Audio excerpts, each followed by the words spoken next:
പുതിയൊരു വീഡിയോ എപ്പിസോഡിലേക്ക് എല്ലാ മാന്യ പ്രേക്ഷകർക്കും സ്വാഗതം. ഇനി ഞാൻ നിങ്ങളുമായി പങ്കുവെക്കുന്ന ഡെയിലി അപ്ഡേറ്റ്സിലെ ആദ്യത്തെ അപ്ഡേറ്റ് ഷാർലറ്റ് ഫ്ലെയറിൻ്റെ തിരിച്ചുവരവിനോട് അനുബന്ധിച്ച് നമുക്ക് ലഭിക്കുന്ന റൂമേഴ്സിനെ സംബന്ധിച്ചാണ്. ഷാർലറ്റ് ഫ്ലെയർ കാലിന് പറ്റിയ ഇഞ്ചുറി മൂലമാണ് WWE നിന്ന് മാറി നിൽക്കേണ്ട ഒരു സിറ്റുവേഷൻ ഉണ്ടായത്. ഇഞ്ചുറിയിൽ നിന്ന് താരം ഇപ്പോൾ മുക്തമായിട്ടുണ്ട്. ഇഞ്ചുറി മാറി 100% റിക്കവറി വീണ്ടെടുത്തിട്ടുണ്ട്. ഷാർലറ്റിൻ്റെ തിരിച്ചുവരവിനെ സംബന്ധിച്ച് പോസിറ്റീവ് അപ്ഡേറ്റ്സ് ആണ് നമുക്കിപ്പോൾ അറിയാൻ സാധിക്കുന്നത്. 2025 ഷാർലറ്റിൻ്റെ തിരിച്ചുവരവിന് വേണ്ടിയിട്ടുള്ള പദ്ധതികൾ അവർ ഡിസ്കസ് ചെയ്ത് തുടങ്ങിയിട്ടുണ്ട് എന്നാണ് റൂമേഴ്സിൽ നിന്ന് കേൾക്കാൻ സാധിക്കുന്നത്. ഷാർലറ്റിൻ്റെ മാത്രമല്ല സൂപ്പർ താരമായ ബെക്കി ലഞ്ചിൻ്റെ തിരിച്ചുവരവിനെ സംബന്ധിച്ചും സമാനമായിട്ടുള്ള ഒരു അപ്ഡേറ്റ് ആണ് അറിയാൻ സാധിക്കുന്നത്. ബെക്കി ലഞ്ച് WWE നിന്ന് കോൺട്രാക്റ്റ് പുതുക്കാതെ മാറി നിൽക്കാനുള്ള ഒരു തീരുമാനമാണ് എടുത്തത്. എന്നാൽ ഇന്നലെ കഴിഞ്ഞ നെറ്റ്ഫ്ലിക്സിൻ്റെ ഹെഡ് ക്വാർട്ടേഴ്സിൽ വെച്ചിട്ടുള്ള WWE മീഡിയ ഇവൻറ്റിൽ സെത്ത് റോളിൻസിൻ്റെ ഒപ്പം ബാക്കി WWE സൂപ്പർ സ്റ്റാർസിൻ്റെ ഒപ്പം ബെക്കി ലഞ്ചും അപ്പിയർ ചെയ്തിട്ടുണ്ടായിരുന്നു. അപ്പോൾ ബെക്കി ലഞ്ചിൻ്റെ തിരിച്ചുവരവ് നെറ്റ്ഫ്ലിക്സിലേക്ക് റോ എപ്പിസോഡ് മാറുന്ന ആ ഒരു സമയത്ത് തന്നെ നടക്കുമെന്നുള്ളതും വുമൻസ് റോയൽ റംബിൾ മത്സരത്തിൽ ബെക്കി ലഞ്ച് ഉണ്ടായിരിക്കുമെന്നും വുമൻസ് റോയൽ റംബിൾ മത്സരത്തിൻ്റെ വിജയിൽ ഫേവറേറ്റ് ലിസ്റ്റായിട്ട് ബെക്കി ലഞ്ചാണ് നിലവിൽ നിൽക്കുന്നതും എന്നുള്ള മറ്റൊരു വാർത്തകളും നമുക്ക് ലഭിക്കുന്നുണ്ട്. അപ്പോൾ ഷാർലറ്റ്, ബെക്കി ലഞ്ച് തുടങ്ങിയ സൂപ്പർ താരങ്ങളുടെ തിരിച്ചുവരവ് നമുക്ക് വൈകാതെ കാണാൻ സാധിച്ചേക്കാം.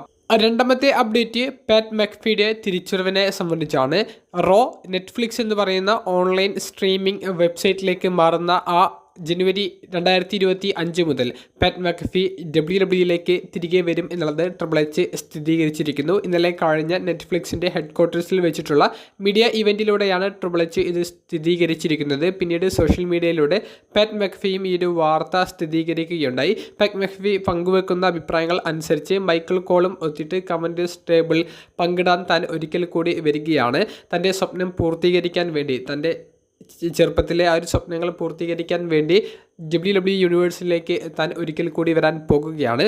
ട്രിപ്പിൾ എച്ച് കൺഫേം ചെയ്യുന്ന മറ്റൊരു പോയിന്റ് പാറ്റ് മക്ഫിയുടെ ഈ തിരിച്ചുവരവ് ഫുൾ ടൈം കരിയറിലൂടെ ആയിരിക്കുമെന്നാണ്. അതായത് ജസ്റ്റ് 1-2 എപ്പിസോഡുകളിൽ വന്ന് കമൻറ്ററി പറഞ്ഞ് പോകുന്ന ഒരു പാറ്റ് മക്ഫിയുടെ ഒരു റോളല്ല, മറിച്ച് റോയുടെ ഫുൾ ടൈം കമൻറ്റേറ്ററായിട്ട് പാറ്റ് മക്ഫിയെ നെറ്റ്ഫ്ലിക്സ് ഷോയിൽ നമുക്ക് ഇനി തുടർന്ന് കാണാൻ സാധിക്കുമെന്നാണ് അറിയാൻ സാധിക്കുന്നത്. അപ്പോൾ നെറ്റ്ഫ്ലിക്സിലേക്ക് റോ എപ്പിസോഡ് മാറുമ്പോൾ വമ്പൻ പദ്ധതികളാണ് ഇപ്പോൾ അണിയറയിൽ WWE ഒരുക്കിക്കൊണ്ടിരിക്കുന്നത്. നമ്മൾ ഒട്ടും പ്രതീക്ഷിക്കാത്ത കുറേയധികം സൂപ്പർ സ്റ്റാർസിൻ്റെയും കുറേയധികം സെലിബ്രിറ്റികളുടെയും തിരിച്ചുവരവ് നമുക്ക് പ്രതീക്ഷിക്കാവുന്നതാണ്. മറ്റ് അപ്ഡേറ്റ്സ് കിട്ടുമ്പോൾ ഞാൻ നിങ്ങളിലേക്ക് എത്തിക്കാം. ഏറ്റവും അവസാനമായി പങ്കുവെക്കാനുള്ളത് സൂപ്പർ താരമായ ദ റോക്കിനെ സംബന്ധിച്ചാണ്. ദ റോക്കിനെ സംബന്ധിച്ച് പോസിറ്റീവായും നെഗറ്റീവായിട്ടുമുള്ള അപ്ഡേറ്റ്സ് നമുക്ക് പങ്കുവെക്കാനുണ്ട്. അപ്പോൾ നമുക്ക് ആദ്യം നെഗറ്റീവായിട്ടുള്ള ഒരു കാര്യത്തിലേക്ക് കടക്കാം, എന്നിട്ട് പോസിറ്റീവിലേക്ക് കടക്കാം. നമുക്ക് സന്തോഷത്തോടു കൂടി ഈ ഒരു വീഡിയോ അവസാനിപ്പിക്കാം. അപ്പോൾ നെഗറ്റീവായിട്ടുള്ള ഒരു അപ്ഡേറ്റ് എന്താണെന്ന് വെച്ചാൽ, റസൽമേനിയ 41 ദ റോക്കിന് മത്സരം ഉണ്ടായിരിക്കും എന്നുള്ള ഒരു പ്രതീക്ഷയിലാണ് നമ്മൾ എല്ലാവരും നിൽക്കുന്നത്. റസൽമേനിയ 40 ശേഷമുള്ള റോ എപ്പിസോഡിൽ റോക്ക് അപ്പിയർ ചെയ്തിട്ട് പിന്നീട് റോക്കിൻ്റെ ഒരു സ്ക്രീനിലേക്കുള്ള ഒരു appearance Bad Blood premium live ഇവൻറ്റിലാണ് കാണാൻ സാധിച്ചത്. അന്ന് വിജയിച്ച് നൽകുന്ന റോമൻ റീൻസ്, കോഡി റോഡ്സ് തുടങ്ങിയവരെ നോക്കിക്കൊണ്ട് റോക്ക് തിരികെ ബാക്ക് സ്റ്റേജിലേക്ക് പോകുന്നു എന്നുള്ളത് മാത്രമാണ് നമുക്ക് അവിടെ കാണാൻ സാധിച്ചത്.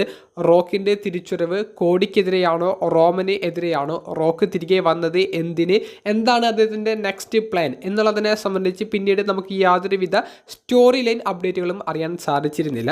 അപ്പോൾ റസൽമേനിയ 41 ദ റോക്കിന് മത്സരം ഉണ്ടായിരിക്കും എന്നുള്ളതിൻ്റെ സാധ്യതകൾ വർദ്ധിപ്പിക്കുന്ന ബാഡ് ബ്ലഡ് പ്രീമിയം ലൈവ് ഇവൻറ്റിലെ അപ്പിയറൻസിനെ സംബന്ധിച്ച് നിലവിൽ ഫൈറ്റ്ഫുൾ റിപ്പോർട്ട് ചെയ്യുന്നത് ആ ഒരു അപ്പിയറൻസ് കാണിച്ചത് റോക്ക് തിരികെ വരും എന്നുള്ളത് കാണികളുടെ ഇടയിലുള്ള ഒരു രീതിയിലേക്ക് കടത്താൻ വേണ്ടിയിട്ടാണ്. അതായത് റോക്കിന് മത്സരം ഉണ്ടായിരിക്കും, റോക്ക് ഇനിയും വരാൻ സാധ്യതയുണ്ട്, സ്റ്റോറി കണ്ടിന്യൂ ചെയ്യാൻ സാധ്യത ഉണ്ട് എന്നുള്ളത് കാണികൾക്കിടയിൽ ഒരു ഡിസ്കഷൻ നടത്താൻ വേണ്ടിയിട്ടാണ്. അത് നടത്താൻ അവർക്ക് സാധിച്ചു. പക്ഷേ റോക്കിൻ്റെ അപ്പിയറൻസ് കാണിച്ചതിന് ശേഷം എങ്ങനെ സ്റ്റോറി കൊണ്ടുപോകണം എന്നുള്ളതിനെ സംബന്ധിച്ച് ക്രിയേറ്റീവ് ടീമിൻ്റെ ഇടയിൽ വലിയ ഒരു കൺഫ്യൂഷൻ ഉണ്ടായി. ഈ സ്റ്റോറി എങ്ങനെ, ആർക്കെതിരെ, എപ്പോൾ ചെയ്യണം എന്നുള്ളതിനെ സംബന്ധിച്ച് വലിയൊരു കൺഫ്യൂഷൻ ഉണ്ടായി. അതിനേക്കാൾ വലിയൊരു നെഗറ്റീവായിട്ടുള്ള ഒരു ബാഡ് ന്യൂസ് എന്ന് പറയുന്നത് ദ റോക്ക് റസൽമേനിയ 41 അപ്പിയർ ചെയ്യാനോ മത്സരിക്കാനോ സാധ്യതകൾ കുറഞ്ഞിരിക്കുന്നു എന്നുള്ളതാണ്. അപ്പോൾ റസൽമേനിയ 41 ദ റോക്ക് അപ്പിയർ ചെയ്തില്ലെങ്കിൽ ഏത് മത്സരം മെയിൻ ഇവൻറ്റിലേക്ക് വെക്കണം എന്നുള്ളതിനെ സംബന്ധിച്ചുള്ള നിലവിലെ ചർച്ചകൾ ആരംഭിച്ചിട്ടുണ്ട് എന്നും ആ ഒരു രീതിയിലുള്ള സ്റ്റോറി ലൈൻ അവർ തയ്യാറാക്കിക്കൊണ്ടിരിക്കുകയാണ് എന്നും അതിൻ്റെ പകുതി പണികൾ ഇപ്പോൾ കഴിഞ്ഞു എന്നുമാണ് നമുക്ക് അറിയാൻ സാധിക്കുന്നത്.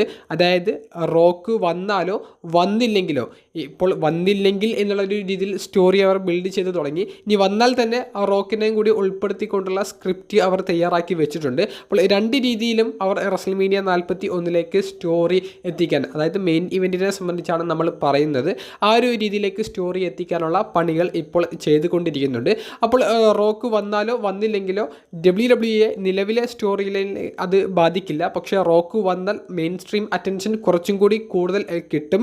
ബ്ലഡ് ലൈൻ സ്റ്റോറി ലൈന് വലിയ ഇമ്പോർട്ടൻസ് കിട്ടും. അതുകൊണ്ട് തന്നെ റോക്കിൻ്റെ അപ്പിയറൻസ് നടക്കുമെന്ന് അവർ അറിഞ്ഞാൽ ആ ഒരു രീതിയിൽ തന്നെയായിരിക്കും സ്റ്റോറി ബിൽഡ് ചെയ്യുക. റോക്ക് അപ്പിയർ ചെയ്യാൻ സാധ്യത കുറവാണെന്ന് റസൽമേനിയ 40 കഴിഞ്ഞപ്പോൾ തന്നെ അറിയാൻ സാധിച്ചിരുന്നു. പക്ഷേ ആ ഒരു റിപ്പോർട്ട് റോക്ക് അന്ന് തള്ളിക്കളഞ്ഞിരുന്നു. എന്തായാലും നിലവിൽ ഫൈറ്റ്ഫുൾ സെലക്ട് റിപ്പോർട്ട് ചെയ്യുന്നത് ഇങ്ങനെയാണ്: റോക്ക് അപ്പിയർ ചെയ്തില്ലെങ്കിലും റോക്കിനെ ഉൾക്കൊള്ളിക്കാതെയുള്ള സ്ക്രിപ്റ്റ് ഏകദേശം സെറ്റാക്കിക്കൊണ്ടിരിക്കുകയാണ് എന്നുള്ളത്. ഇനി പോസിറ്റീവ് ന്യൂസിലേക്ക് കടക്കുകയാണെങ്കിൽ, ദ റോക്കിൻ്റെ പുതിയ സിനിമയുടെ ഒരു പ്രീമിയർ അവർ നടത്തുകയുണ്ടായി. ആ പ്രീമിയറിൽ WWE സൂപ്പർ സ്റ്റാർസായ സെത്ത് റോളിൻസിൻ്റെ ഫാമിലി, കോഡി റോഡ്സിൻ്റെ ഫാമിലി, ഇവരൊക്കെ അപ്പിയർ ചെയ്തിട്ടുണ്ടായിരുന്നു.